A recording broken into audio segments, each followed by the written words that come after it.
I'm walking away from troubles in my life. I'm walking away. Oh hey, what's up everyone? Welcome to Ideal Ego Pokemon. It's Reka again, and this time I'm going to show my Season 10 Holiday Cup battles. Which means I've been doing all my sets since the first 2 weeks of December, so during this time it's nearing Christmas, so I have pretty much climbed already to somewhere between 1800s or 1850s. But then yes, that's good enough for me to try out interesting team combinations for this holiday cup great league, which only have 6 types. Alright, so okay, but I've been enjoying some battles with the Raichu there, as long as the sorry, as well as the ghosty looking tree. Yeah, that is Travenet. Along that is paired with the Raichu there, with the scary hat as well from 2017. And I also have this Vigoroth, which has only the 15 defense but lacking HP. But hey, that's good enough for me. It's all worth it. And there will be one more battle here in the end that is Ultra League Remix, because it's a good thing that there's also that alongside. Yes, so 2 playable leagues at time, which is Ultra Remix, in which I am trying out this Hydreigon, which is a Dark and Dragon type, and has double weakness to Fairy. So along with Scrafty and well, the one other combination is Fighting and Dragon, which that Pokemon is not yet released. So without further ado, let's head into this battles. All right, so a positive lead here because my Kangaskhan is able to learn Mud Slap, so that's super effective to the electric type there. Which is a Lantern. Okay. Okay, it's Thunder instead of Thunderbolt, so that well, the Kangaskhan was still able to survive it nonetheless, because it still has very defensive stats. And yes, that is just enough for my Talonflame to get the 2 flame charges at the cost of a shield from the Lantern. But then again, it's still worth it because the 2 flame charges will sharply raise the attack of the Talonflame, which at some point will make the Incinerates neutral to this other Talonflame here, which apparently used Fire Blast. Oh, interesting. That means yes, the opponent decided to no shield because Fire Blast, I don't know, takes how many more Incinerates than Flame Charge rather. And he has a Grass type in the back, so well, I might be able to pull this off, but we'll just see. Alright, does he know that he can win this? I have a Gligar, so okay. You think he knows that's enough? Is he gonna know? Alright, wing attack. Okay, and I win. Oh my god. Alright, never mind. That was for another meme format where the opponent doesn't know a charge move. But in this case, will he know that he can win with my PvP IV Gligar that survived 2 Frenzy Plants right there. So. Alright, next battle. It's now my Luxray with the Wild Charge, okay? And now I'm trying out this Swanna of mine, which it's not really it wasn't really recommended back then during this Holiday Cup, but for me it has Air Slash, so that's good enough for me. And unlike Mantine, it has Wing Attack, so less damage. And Mantine is way expensive, the secondary charge move, so Swanna is 25k less.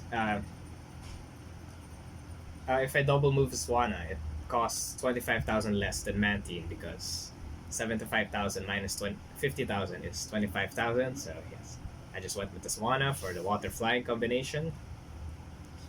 And I took out the opponent's Vigorot with the Psychic Fangs. Thanks to Luxray's Community Day move. And I've built up to 2 more Psychic Fangs.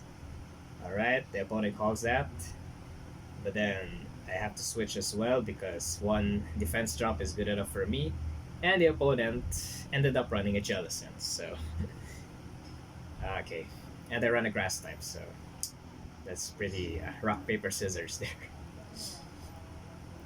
Alright, I'll simply shield this because...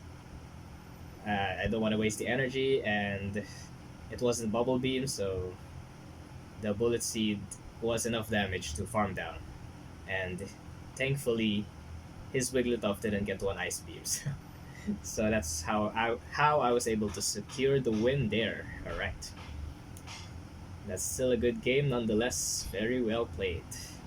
But then overall, I didn't even climb to Ace rank during this Holiday Cup, so it was actually just a normal grind for me in terms of Stardust. But hey, at least I've invested enough already for this Vigorot. For yes, a double move, and yes, it's still worth it because the body slams are always adding up if the opposing Pokemon does not resist the body slam. So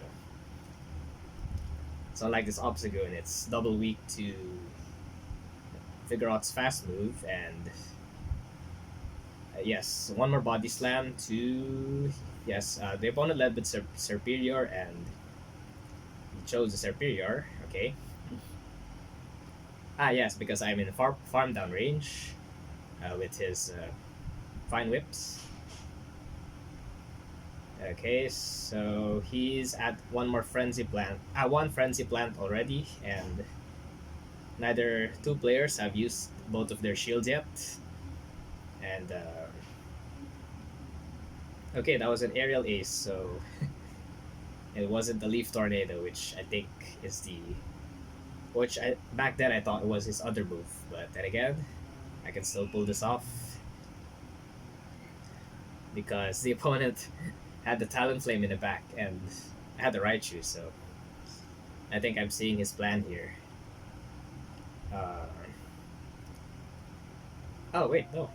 He could have shielded the first body slam a while ago. But then again, I'm also reaching to 2 Brick Breaks, so yes, I mean, just farm down with Trevenant and I had 1 more shield. Okay, it's a good game, very well played. But in this next battle here, there will be 1 more battle in which I just have 1 to 3 remaining HP. So, good thing my opponent survived those moves and was able to pull off my Trevenant here was able to Shadow Claw down without it fainting as well, because this match is a very close one. Alright, I spent 1 shield already because Leaf Blade is almost Frenzy Plant damage, I think. Well, very close, I think, yeah. And my Vigorot is not looking too great because the counter is resisted by the poison typing of the Shadow Victory Bell there. And I lost the matchup, but at least maybe I can pull this off with the Trevenant, yes, because if it goes up to a Shadow Ball, the opponent will not be able to shield it because he has none already. He has 0 now. As well as this Thunder Punch that will be neutral against this Alolan Marowak. And yes, I don't hope to KO it because it has very good defensive stats. It's able to tank 2 Thunder Punches from Raichu. But let's see if I can get the Shadow... No, I can't get the Shadow Claw without spending my last shield, so it's very bad for me. Okay, whatever that is, it's shielded, so... But then surprisingly, my opponent ran a Gyarados. Okay, nice. And the Shadow Ball is... The Shadow Ball damage is dependent on the defensive IVs, and this is all a matter of IVs, so... There it is, the 1 HP Trevenant, winning against the opposing Gyarados. So that's a good game as well, very well played.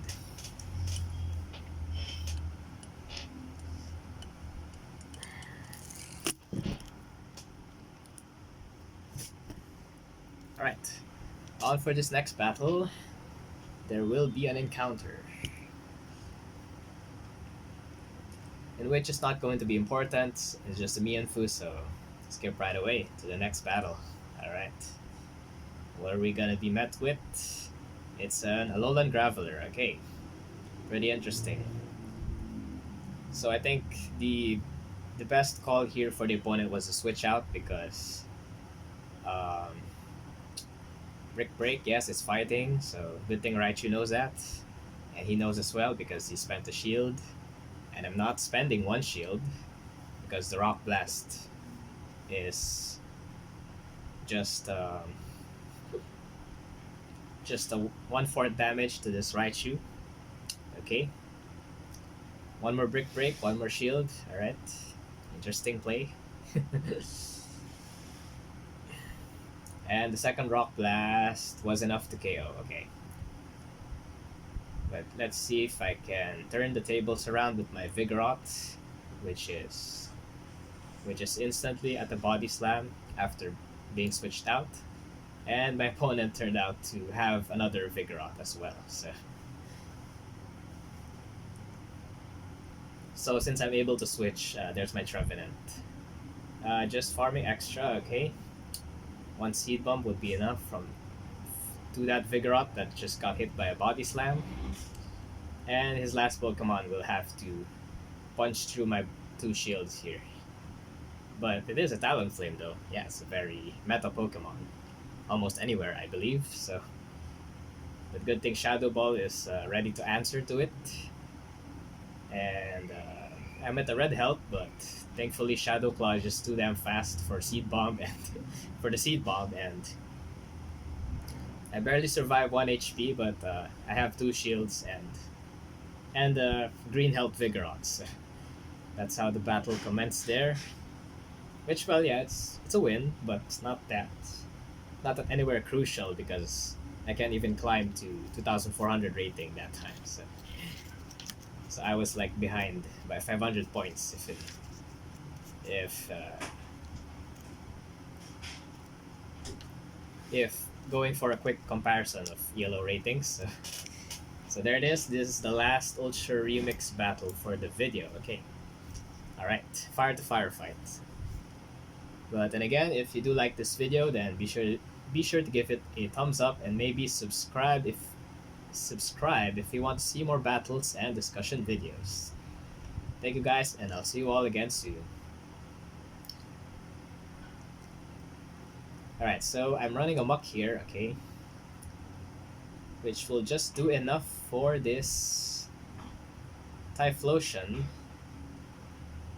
but I was actually lagged here because the opponent keeps on tapping the Incinerate. I couldn't respond back, so I just shielded it. And out comes a Mewtwo. Okay, good thing it wasn't the armored Mewtwo. Alright. So this is one of the benefits of battling in the lower ranks. I wouldn't see an armored Mewtwo, which is the scarier one in the Ultra League, as opposed to the regular Mewtwo, which is just perfect for my Hydreigon because Hydreigon's dark and it has 3 times advantage to psychic types. And my opponent didn't have a move that's super effective against Hydreigon, the secondary move. So let's see. Good. Okay, I have had just enough farm for this farm up to Dark Pulse for this Electivire here. Alright, okay, Thunder Shocks, and then I just simply timed it to catch the move, which is Ice Punch, by the way, to be able to hit my Charizard and not my Hydreigon. So, alright. Alright.